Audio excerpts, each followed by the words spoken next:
Cars is one of the few movie franchises that actually managed to produce good video games. Most people remember the original Cars video game, and definitely the Cars 2 one. But there's one Cars game that almost nobody talks about, and there's a reason for that.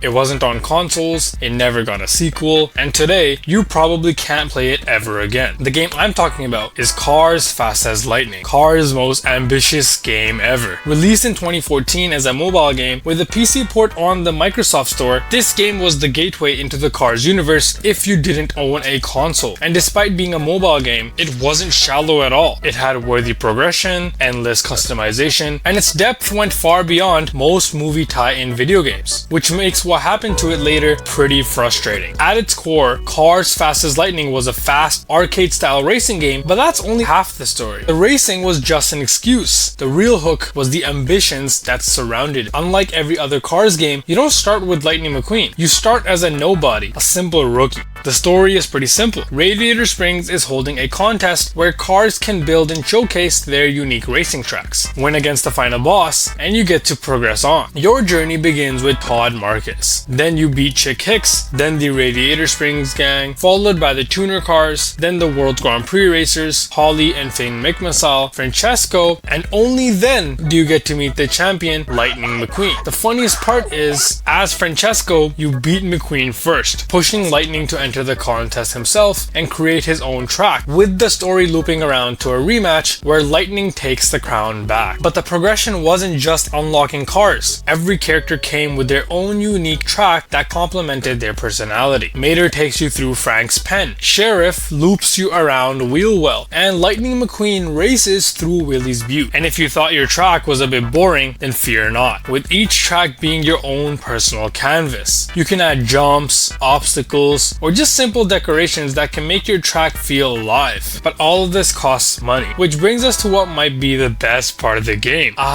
Radiator Springs, the cutest little town in Carburetor County. When you're not racing, you're here expanding roads, building shops, decorating, and watching your town come to life. Putting Bessie to work, you can make new roads that reach new locations, such as the mines, which can produce diamonds, the car wash for your cars to go relax in after a stressful race, and even a movie theater where they can go and relax. And those roads can be made to flourish with endless customization. At your inventory, you can add shops from the movie, houses and pits for each character, a fire station, a hospital, heck, even an airport. And over time, these buildings generate coins, giving you that sweet cash you can invest in your racers. While you're busy racing and pulling stunts in the track section, the town section gave you a chance to slow down, watch your characters drive around and sleep, immersing you into the world as if you live there yourself. All that time racing and building Radiator Springs wasn't just for show. Once you're capitalizing on the town's success, you can send your character to the garage and get them upgraded, which became essential as the game got progressively harder. But the real standout from this game was the paint jobs. Every character has a minimum of 3 different paint jobs that you can unlock. With over 30 unlockable characters, the possibilities are just endless. You can customize each and every one of them and make this world your own. You can get Dynaco Chick Hicks, Tokyo Mater, British Cop Holly, Rusty's Guido, and Lightning McQueen gets every paint job that you could imagine. I don't think any other Cars game comes close to this. Lightning McQueen's Dynaco paint job even has his Cars 2 model, which gives it a unique style that we haven't seen anywhere. Now, if playing by yourself gets kind of boring, you can head over to the Dynaco stand, which lets you play multiplayer. This gave you a competitive edge where many characters have been buffed out, and you see the insane speed some other players complete the tracks with. Are you tired of the scenery? A full night mode changes the look of the town and lets you see the neon signs and the neon paint jobs. And seasonal updates like the winter one cover the place in snow, giving the whole place a completely different vibe. There were also special edition racers, with racers from Japan, Russia, and also the Radiator Springs 5.5 cast that were added. These weren't massive additions, but it showed the game was actively being supported and expanded over time.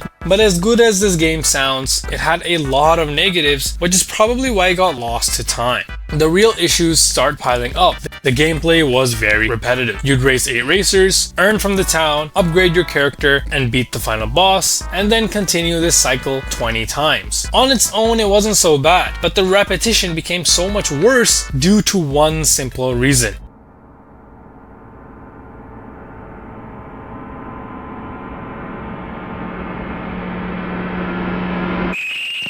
Gameloft is known to push monetization in their games, which is what made this game completely unplayable. The game ends up introducing a gas system, meaning you literally run out of fuel and have to wait hours so you can face your next opponent. Oh, now you've waited an hour to get your fuel up? Well, that's too bad, because now you can only race 5 people before you have to wait again. Hey, but you have fuel now. Oh wait, you also need to upgrade your car so you don't waste your fuel by losing in the next race. Well, good luck, because those upgrades will cost you money, and money comes from waiting even more till your town can generate more in points. Okay, now you've waited, you have your fuel, you have the money to upgrade your racer. Now you can wait while your character has to be upgraded. So we'll see you in another hour. Oh, you don't want to wait? You can always use those rare diamonds that take hours to generate. Oh, what's a diamond, you ask? Well, let me introduce you to our many currencies. Coins, gas, diamonds. How do you get any of these without having to wait endless hours?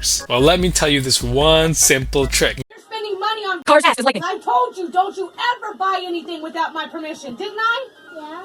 $200 is a lot of money, right? Yeah, that's why this game sucked. The game had the content, but it was such a drag that the fun got drained out of it. Even small bits of progression required so much time and patience, and eventually you were spending more time waiting than you were actually playing, which probably explains why the game slowly dropped off and led to its own downfall. Looking back, Cars Fast as Lightning definitely wasn't a perfect game, but it had all the right elements that could have made it, and had ideas that could have been expanded to future Cars games. What made this game so special was the creativity and the design that was put into it, giving the players a chance to immerse themselves in the Cars universe. With so much content packed into it, the game felt a lot bigger than it had any right to be. Unfortunately, it fell victim to the exact thing that defines most mobile games, and that's aggressive monetization and a reliance on a forced online player basis. Once players realized the waiting wasn't worth it, it started to fade and eventually disappeared completely. And that's the sad part. In a way, it didn't deserve to be forgotten. It had all the right ideas, but it was abandoned for the right reasons. And because of that, maybe it's better left as a memory. It's still a shame that so many great ideas from this game were never adapted into future Cars titles. This wasn't a bad game at all. It was a really good one, held back by monetization decisions that prioritized profit over player experience. And that's what ultimately led to its deserved downfall. So, if you ever played Cars Fast as Lightning, let me know what your favorite character was. Did anyone actually make it to McQueen naturally without cheating? I know I did. So let me know in the comments, and I'll see you guys next time.